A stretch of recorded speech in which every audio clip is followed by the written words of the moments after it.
जय हिंद साथियों, स्वागत है आपका अपने YouTube चैनल उड़ान परिवार चाणक्य क्लासेज में।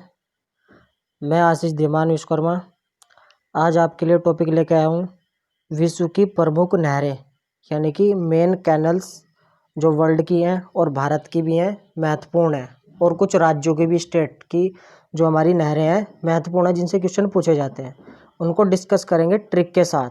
याद अपने आप होता चला जाएगा, बस आप ध्यान दीजिए। देखो, सबसे पहली नहर है सू नहर। सू नहर का नाम सुना होगा। याद कैसे रखा जाएगा?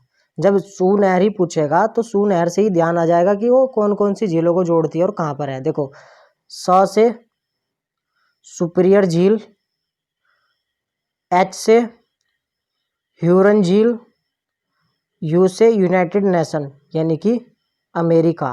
कहाँ पर? अमेरिका में। तो सू नहर सुपीरियर झील और ह्यूरन झील को जोड़ती है। तो कौन सी नहर है? सू नहर। ध्यान रहेगा। नेक्स्ट बात करते हैं केपी नहर की। केपी नहर ट्रिक नंबर 2 है। देखो, केपी केप कप्तान है ना। केपी से मैंने कैप बनाया यानी कि कप्तान।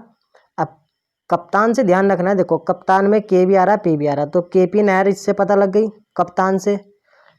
एपी, एपी से आंध्र प्रदेश, एपी से मतलब आंध्र प्रदेश, और तमिलनाडु, टी से तमिलनाडु। तो ध्यान रहेगा, केपी नहर किस किस को जोड़ती है? आंध्र प्रदेश और तमिलनाडु को। ध्यान रहेगा। आसान ट्रिक है, केवल ध्यान देना है। सू नहर, सू से ध्यान हो गया, कप्तान से ध्यान हो गया, केपी आंध्र प्रदेश और तमिलनाडु। नेक्स्ट बात करते हैं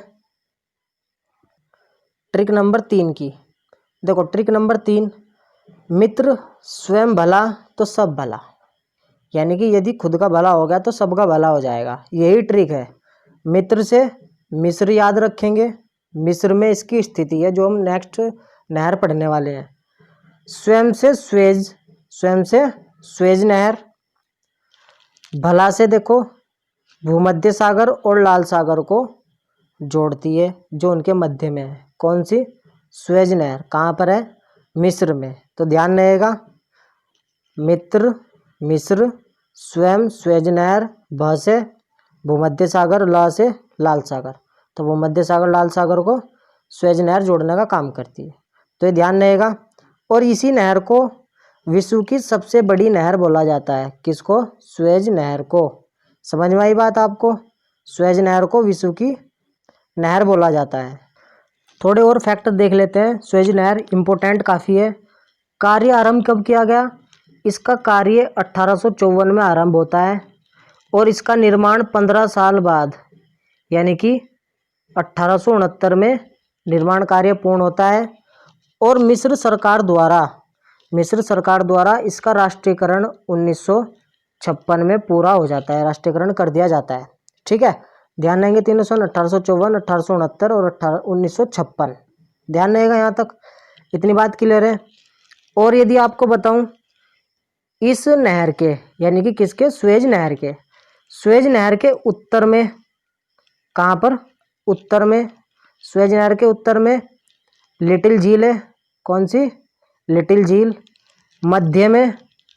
मध्य में इसके टिम्बिल करके नाम की झील आती है। और सबसे दक्षिण में बिटर झील। 3 झीलें मिलकर इसको आसपास में पाई जाती हैं। तो तीनों ये भी ध्यान रख सकते हो, उत्तर में कौन सी है, मध्य में कौन सी और दक्षिण में कौन सी है। ठीक है। अब नेक्स्ट बात करते हैं हम पनामा नहर की। तो ट्रिक भी बहुत आसान है। पाप, PAP, पाप। पी से पनामा नहर, ध्यान रहेगी।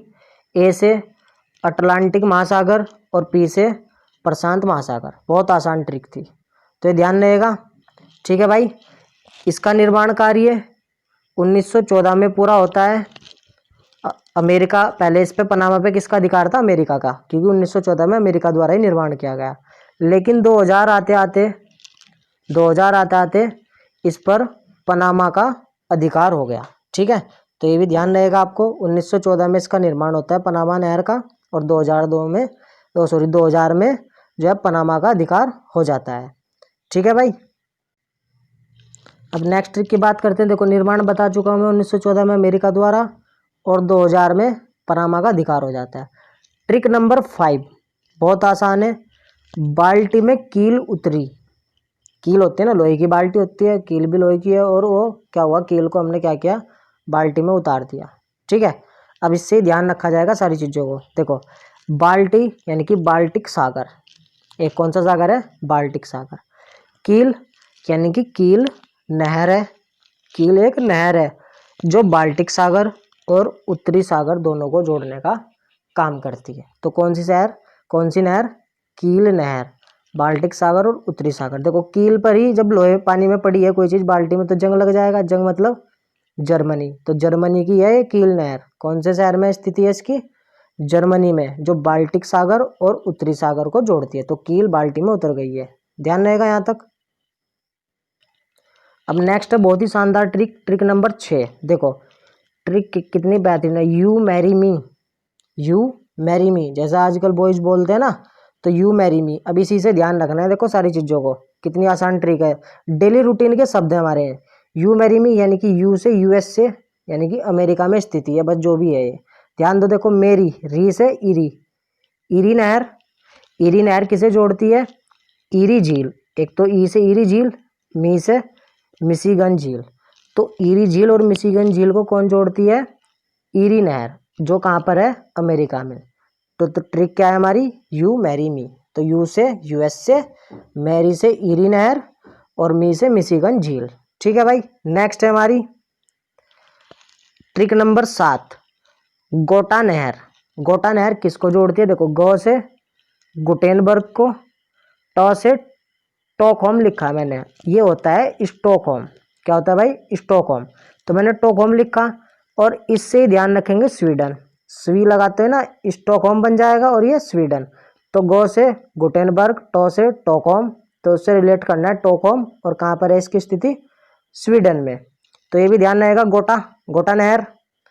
अब नेक्स्ट बात करते हैं ट्रिक नंबर 8 की। ट्रिक नंबर 8 भी बहुत आसान है, अल्बर्ट नहर।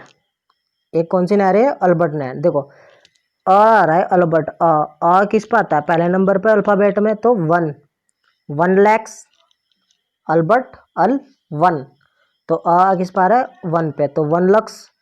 और अल्बर्ट नहर, अल्बर्ट, देखो अल्बर्ट अंडवर्प, अंडवर्प करके आ रहा है ना, अंडवर्प, बर्ट अंडवर्प, तो एक जैसी साउंड में मैच करना है। तो अंडवर्प लीग और वेनेलेक्स को जोड़ने का काम कौन करती है, अल्बर्ट नहर। तो ध्यान रखना है, थोड़ा सा ध्यान देना है, बस शब्दों से ही ध्यान हो जाएगा। अ से 1 लक, अल्बर्ट नहर से अंडवर्प। ठीक है, फिर trick number 9, IR Basra, Indian railway Basra, यानी कि भारत में सब जगह भारतीय रेल ही बसा हुआ है। तो इसी से ध्यान रखना है। आई से तो इंदिरा नहर, आई से इंदिरा नहर, और आर से स्थिति कहाँ है इसकी, राजस्थान में। ठीक है, तो बसरा है, तो इंडियन रेलवे कहाँ है, पूरे भारत में बसा हुआ है, तो इंदिरा गांधी नहर राजस्थान में है। और इससे रिलेटेड देखो बसरा से और क्या ध्यान रखा जाएगा, बसरा, ब से ब्यास नदी, स से सतलुज, र से रावी। तो इन तीनों नदियों का संगम, यानी कि जब ये तीनों नदी मिलती हैं सतलुज में, और सतलुज नदी पर ही इसका निर्माण किया गया है, किसका, इंदिरा गांधी नहर का। ठीक है, इंदिरा गांधी नहर ध्यान रहेगी, सतलुज नदी पर है, और व्यास, रावी, ये नदियां भी इससे मिलती हैं। तो भारत की सबसे लंबी नहर की बात करें अब हम, पॉइंट इंपोर्टेंट हो गया, क्योंकि भारत में सबसे बड़ा जाल किसका है, भारतीय रेल का। तो IR इंडियन रेलवे से ध्यान रहेगा। तो सबसे बड़ी लंबी नहर भी इंदिरा गांधी नहर है। इसका उद्गम स्थल हरी के बैराज से है, हरियाणा में है, हरी के बैराज से। फिर ऊपरी गंग नहर पूछा जाता है, ऊपरी गंग नहर का उद्गम स्थल कहाँ है। ऊपरी, देखो गंग का मतलब गंगा ही है, गंग नहर, बस ऊपरी का मतलब दो नदियां, एक ऐसे तो एक ऊपर बैठती है ऊपर नीचे करके, तो इसलिए उसको ऊपरी गंग नहर बोल दिया जाता है। तो ऊपरी गंग नहर का उद्गम स्थल हरि के द्वार है। तो हरि के बैराज से इंदिरा गांधी, और ऊपरी गंग नहर हरिद्वार से, उत्तराखंड में, ध्यान रहेगा ये। फिर नेक्स्ट बात करते हैं हम ट्रिक नंबर 10 की। ट्रिक नंबर 10 बहुत शानदार है, यूपीएससी। यूपीएससी देखो सबको ध्यान है, सबको पता है इसके बारे में, नाम का यूपीएससी के, अब यूपी से तो पता लग गया यूपी के उत्तर प्रदेश की बात हो रही है।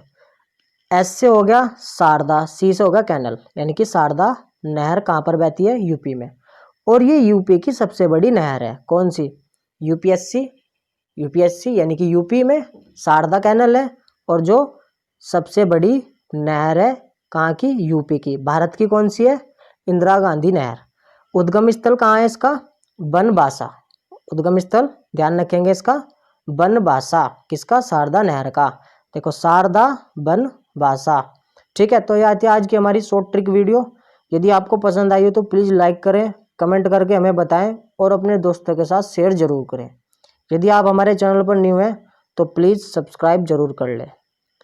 धन्यवाद जब तक के लिए।